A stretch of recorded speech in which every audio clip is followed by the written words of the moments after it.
Ah, tem o vídeo do Revolta. Onde é que eu coloquei o vídeo do Revolta? Tá aqui. Ó a carinha dele. Carinha de quem ganhou muito dinheiro e não precisa mais streamar. Começa com ad? Eu pulei seu ad e Revolta. Melhor time, um dos melhores times de região emergente. A gente, na realidade, já enfrentou eles na MSI e acabamos... Entrevista root antes? A entrevista root é mais rápida? Só isso? Ah, nada demais, mano. Ele não falou nada. Bora, vamos ver o. A gente vai assistir isso aqui por mera formalidade, né? Porque vai ser baile. Desde a última vez que a gente encontrou eles. Eles tinham o Bao e trocaram pelo Maple, que é seu novo mid laner. O Maple acaba sendo conhecido internacionalmente por ter sido parte da maior e mais forte lineup da história de Taiwan, a Flash Wolves. Eles eram conhecidos por todos como Korean Slayers, já que toda a chance que eles tinham de enfrentar um coreano na fase de grupo do Mundial, eles acabavam ganhando. O Maple acabou ficando conhecido pela sua grande performance contra os midlaners da Coreia, em jogos que ele acabava solando Faker e outros midlaners. Honestamente, esse upgrade foi bem grande. A última vez que nós enfrentamos a PSG, o Bao não apresentava tanto perigo. Já o Maple, por toda a sua experiência e pelo jeito de jogar único, ele acaba trazendo para esse time um aspecto que a gente talvez não esteja tão acostumado a ver. De uma maneira geral, ele é um jogador com uma lane phase muito sólida e ele brilha muito nas teamfights. Ele também é excelente controlando os recursos primários do jogo, que é um conceito que eu acho que eu nunca falei aqui no canal, então vou entrar um pouco mais em detalhe. League of Legends tem 4 recursos essenciais: HP, Mana, Gold e Experiência. Quando você tem um jogador que controla esses recursos de maneira excelente, você tem um jogador que consegue sair de situações ruins, ou seja, matchups que ele perde, de uma maneira muito mais sólida do que outros jogadores conseguiriam. E também, quando ele ganha um matchup, ele acaba criando janelas que você não está acostumado a ver anteriormente. Geralmente, quando a gente fala de regiões menores, esses conceitos não são tão bem aplicados. Só que, como eu disse, o Maple ele vem com um background muito mais sólido. Ele também já jogou na LPL, onde tem mid laners muito bons, e ele também se saiu bem lá. Além disso, ele acabou se mostrando muito bom controlando o Rio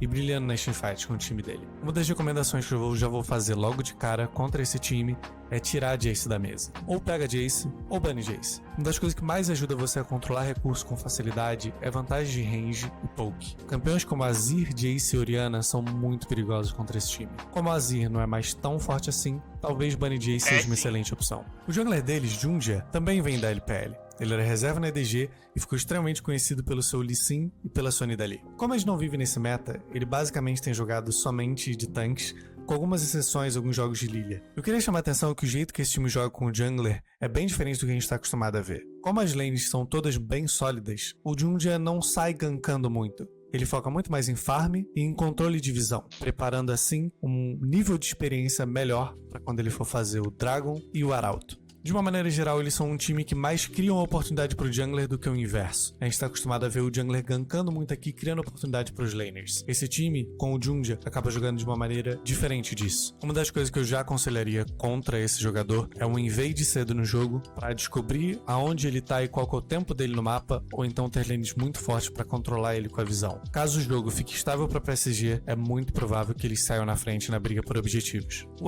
Bom, é o que o Celso estava falando, né? O Celso até disse, eles têm uma lane phase sólida, não fazem muita coisa e tentam escalar mais. Da match isso que o Revolta falou. O Revolta tá vendo pela perspectiva do jungler, que é o jungler não ganka, só farma e espera os objetivos.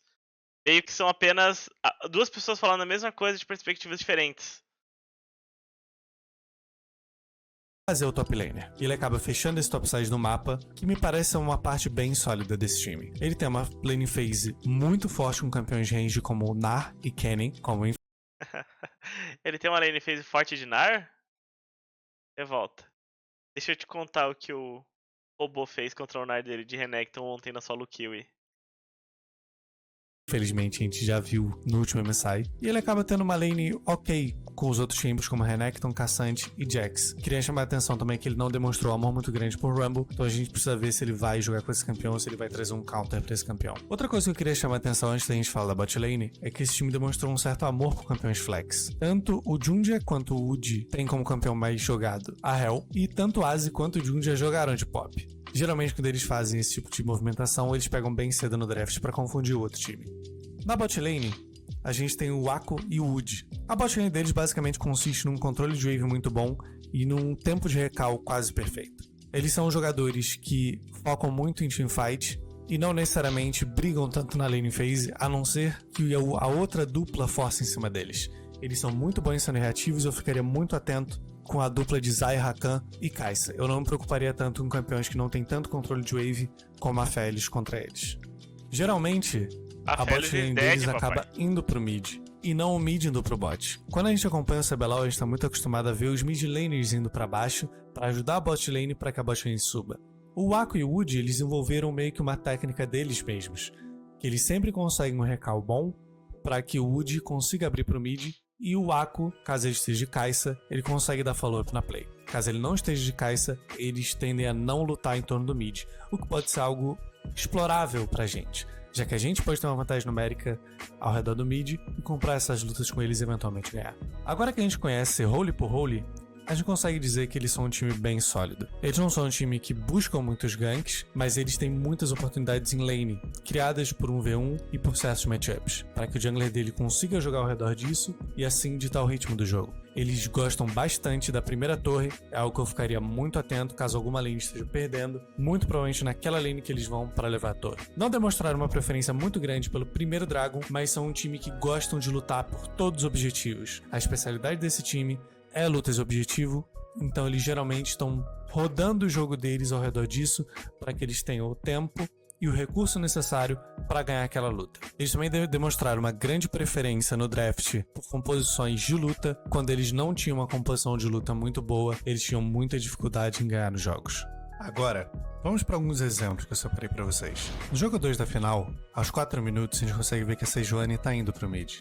Um pouco antes disso, aconteceu uma jogada no bot que resultou com 2 suportes morrendo. Se a gente pausar o vídeo aos 4 minutos e 5 segundos, a gente vai ver que a wave da CFO está indo em direção à torre da PSG. Isso diz para a PSG que daqui a em torno de 1 minuto e meio, 2 minutos, essa wave vai estar voltando para baixo da torre da CFO, que é uma janela de play para eles. Paralelo a isso, a gente consegue ver que a Thalia tá com condições de puxar a wave da Recal. Mesmo assim, a PSG quer garantir que a Thalia tenha tempo na frente do Azir, porque se o jogo ficar parado, muito provavelmente a Thalia vai tomar o skill do Azir. Então a pressão acaba sendo pro lado da PSG de fazer uma jogada. Logo após puxar a wave, a gente consegue ver que a Sejuani retorna a farmar, a Thalia estende mais uma e acaba dando Recal logo depois. A gente vê também aos 5:27 que a Thalia gasta Recal pro mid, que ela tem uma wave de vantagem em cima do Azir. Também vemos a Sejuani indo direto pro bot side do mapa. Note que enquanto o Rakan limpava a visão, a Sejuani não tinha aparecido. Com a Thalia indo pro bot side e a Sejuani indo pro bot side, essa jogada acaba se tornando um dive claro no bot.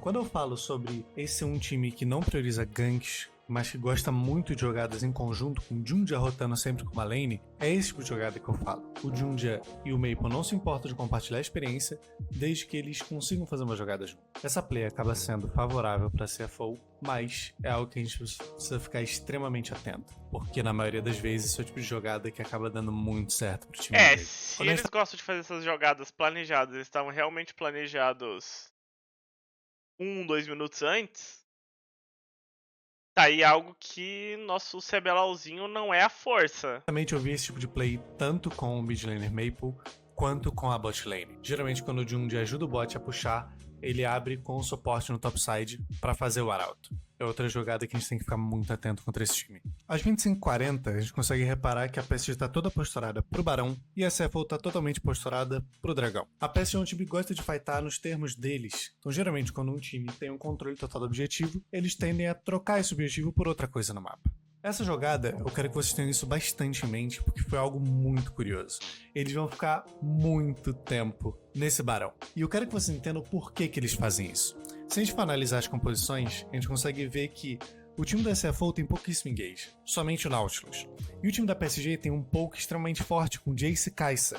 É um poke de muito longe e que dá muito dano. Ou seja, a PSG tem vantagem quando ela chega primeiro no terreno. O outro time é obrigado a entrar nela, sendo que o Nautilus nessa situação não tem nem ultimate para dar engage. Às 25:45 a gente consegue ver que a PSG starta o Barão. E a CFO também tá fazendo dragão. Assim que a Pop ulta, eles usam o TP da Gwen e a PSG instantaneamente sai do pitch do Barão. Porque no fim o objetivo deles não é fazer o Barão, é deixar a CFO presa no poke da PSG. Assim que o dragão morre, a PSG começa o Barão mais uma vez. Dessa vez, resultando no teleporte do Azir. Também é bom reparar que o Maple estava o tempo inteiro posicionado para fazer um pique ou acertar o poke. É muito importante que vocês notem essas diferenças, porque isso é algo que a gente talvez não esteja tão acostumado na nossa região. Se você reparar, toda vez que o Baron chega na casa dos 4.000 de vida, a PSG para de fazer esse objetivo. Porque no fim eles não querem um 50-50. Eles querem simplesmente a luta, eles querem o melhor ângulo de luta. E também acabar com os recursos da CFO.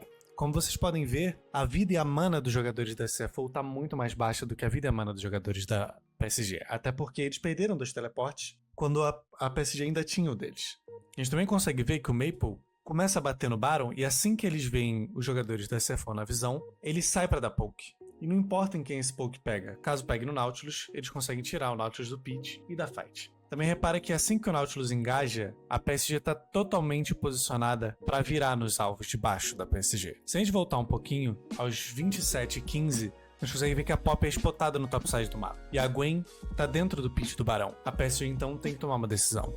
Caso contrário, eles vão sofrer um flanco por 3 lados. Acaba que antes do Wood tomar a decisão do engage, ele acaba tomando um hook, virando assim nos jogadores da CFO na parte de baixo e gerando 3 abates e o Baron pro time da PSG. Eu quero que vocês notem que essa jogada começou em torno de 25:40 e ela tá acabando em torno de 27:30. Eles são um time que jogam de acordo com a composição deles. Se a composição deles é uma combo de poke, eles vão passar muito tempo no objetivo poupando mana e vida deles e tentando tirar mana e vida do time adversário. Por isso que eu falo que o Maple é um jogador extremamente perigoso com campeões de poke e de range alto, como Jace, Azir e Orianna, como eu disse Eles nesse são vídeo. bons, mano. Eu tô Eles são gravando bons. esse vídeo dias antes do Mundial. Eles têm essa disciplina. Eles são muito bons, velho. É difícil ter esse tipo de disciplina, tá? Começar. Como a meta do Mundial vai ser muito diferente do que a gente tá vendo aqui, eu não vou incluir tantas jogadas, esse vai ser um vídeo menos detalhado e um pouco mais curto do que a gente tá acostumado a ver aqui no canal sobre as análises. Mas eu prefiro fazer um vídeo menos detalhado do que acabar falando coisas pra vocês que a gente possa não ver por ser um meta muito diferente e a gente já ter visto os jogos da PSG quando a Loud for jogar contra a PSG. De qualquer maneira, eu espero que vocês tenham gostado, que tenha esclarecido. Mas contra a R7 foi muito abaixo desse vídeo? Ah, tem que levar muita coisa em consideração, né, velho? Nível da própria R7. O nível. Podem não ter sido um jogo bom deles. Eles podem ter piorado. Vamos descobrir no jogo contra a Loud, velho.